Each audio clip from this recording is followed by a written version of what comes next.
School शिक्षा विभाग में कर्मचारियों के द्वारा एजुकेशन पोर्टल 3.0 में अपनी ई सर्विस बुक अपडेट की जा रही है। इसके लिए कर्मचारियों ने अपनी डिटेल अपडेट किया और ई सर्विस बुक को लॉक किया।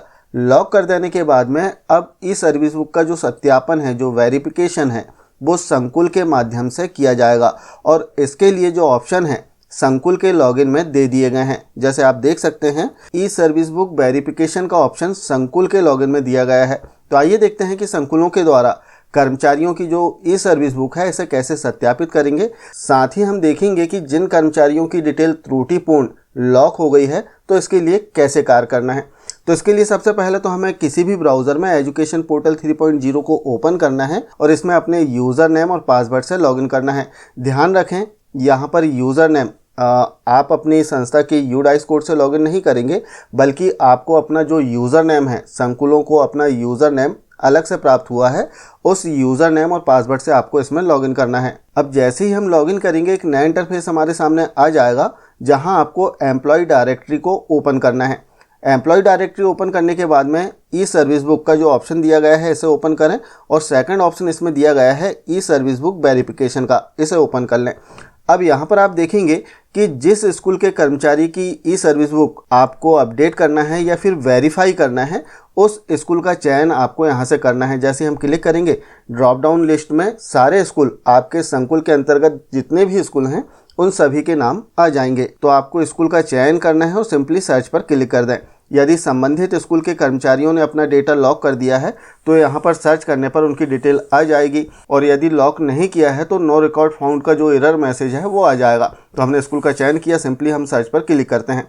जैसे हमने सर्च पर क्लिक किया तो आप नीचे देखेंगे कि यहाँ पर जितने कर्मचारियों ने अपना डिटेल फिल किया है उन सभी के नाम नीचे आ चुके हैं। अब सत्यापन करने के लिए सबसे लास्ट में ऑप्शन दिया गया है, जैसे आप देख सकते हैं व्यू ई सर्विस बुक, और नीचे आप देखेंगे कि एक आइकॉन बना हुआ है। सिंपली आपको इस आइकॉन पर क्लिक करना है। साथ ही संकुल का जो स्टेटस है वो भी आप यहाँ पर देख सकते हैं, पेंडिंग लिखा हुआ आ रहा है। अब जब हम वेरीफाई कर देंगे तो यहाँ पर सक्सेस या फिर अप्रूव का जो ऑप्शन है वो आ जाएगा। तो हम सिंपली यहाँ पर क्लिक करते हैं व्यू ई सर्विस बुक के जो आइकॉन यहाँ पर दिया गया है इस पर। जैसे हम क्लिक करेंगे तो संबंधित कर्मचारी की जो डिटेल है वो आ जाएगी और एक बहुत ही महत्वपूर्ण मैसेज यहाँ पर आपको प्रदर्शित होगा। जैसे आप देख सकते हैं सूचना लिखा हुआ है कि कर्मचारी की ई सेवा पुस्तिका कर्मचारी द्वारा भरी गई है, कृपया इसे ध्यानपूर्वक जांच कर सत्यापित करें।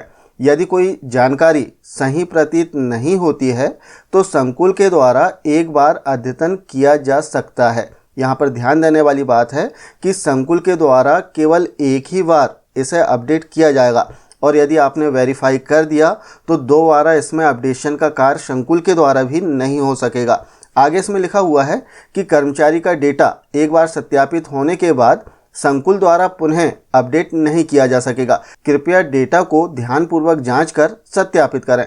तो स्पष्ट रूप से इसमें मैसेज दिया गया है, तो संकुल को बहुत ही सावधानी से इसमें डेटा को सत्यापित करना है, वेरिफिकेशन करना है, और यदि कोई त्रुटिपूर्ण जानकारी है कर्मचारी की तो उसे आप अपडेट कर सकते हैं। अब वेरीफाई कैसे करना है या फिर अपडेट कैसे करना है, क्योंकि बहुत सारे कर्मचारियों के मैसेज आए थे, प्रश्न आए थे कि सर हमसे गलत जानकारी लॉक हो गई है, इसे कैसे सुधारें। तो बिल्कुल संकुल के द्वारा सुधार का ऑप्शन दिया गया है, लेकिन केवल एक बार। अब यदि आप इसमें सुधार करवा रहे हैं, अपडेट करवा रहे हैं, तो बहुत ही सावधानी से और सही जानकारियों को इसमें अपडेट कराएं।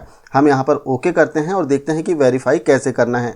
वेरीफाई करने के लिए जो समग्र ई केवाईसी है इसमें अभी कोई ऑप्शन नहीं दिया गया है कि किस प्रकार से इसमें अपडेट होगा। जैसे हम ई केवाईसी पर क्लिक करेंगे तो नीचे सीधे वेरीफाई का ऑप्शन दिया गया है, इसमें अपडेट का कहीं भी ऑप्शन नहीं दिया गया है। हम बात करते हैं दूसरी जानकारी अपडेट करने की, जैसे पर्सनल इन्फॉर्मेशन। इसे हम क्लिक करते हैं। क्लिक करने के बाद में कर्मचारी ने जो अपनी डिटेल फिल किया है वो सभी कुछ नीचे जानकारी आ जाएगी। अब यदि इसमें कोई भी सुधार करना है, जैसे इनकी जो बेसिक डिटेल है इसमें कोई सुधार करना हो, या इसके अतिरिक्त इनकी फैमिली की डिटेल में सुधार करना हो, एड्रेस में सुधार करना हो, तो आप बिल्कुल यहाँ से सुधार कर सकते हैं। यदि कर्मचारी ने लॉक कर दिया है तो संकुल के माध्यम से यहाँ पर सुधार हो जाएगा। सुधार करने के बाद में सिंपली आपको करना क्या है, वेरीफाई पर क्लिक करना है। ध्यान रखें कि यदि एक बार आपने वेरीफाई कर दिया, इसके बाद में दोबारा उसी कर्मचारी की जो ई सर्विस बुक है आप वेरीफाई नहीं कर पाएंगे। तो वेरीफाई करने से पहले आप जो दस्तावेज हैं इन्हें अच्छे से चेक कर लें और दस्तावेजों के आधार पर कर्मचारी की जो ई सर्विस बुक है इसे वेरीफाई करें। इसी प्रकार सभी पार्ट्स में जो वेरीफाई का ऑप्शन है लास्ट में दिया गया है और इसमें सुधार के भी ऑप्शन ऊपर दिए गए हैं। ऊपर आप देख सकते हैं, जहां कोई करेक्शन करना हो आपको बिल्कुल आप इसमें सुधार कर सकते हैं और सुधार करने के बाद में आप इसे वेरीफाई कर दें। तो आशा है जानकारी आप समझ पाए होंगे कि किस प्रकार से वेरीफाई करना है और कर्मचारी की ई सर्विस बुक में यदि कोई त्रुटि हो गई है तो कर्मचारी संकुल के माध्यम से अपना डेटा जो है इसे अपडेट करा सकते हैं और सर्विस बुक को वेरीफाई करवा सकते हैं। मिलते हैं कुछ इसी प्रकार की जानकारियों के साथ में नेक्स्ट वीडियो में। तब तक के लिए जय हिंद।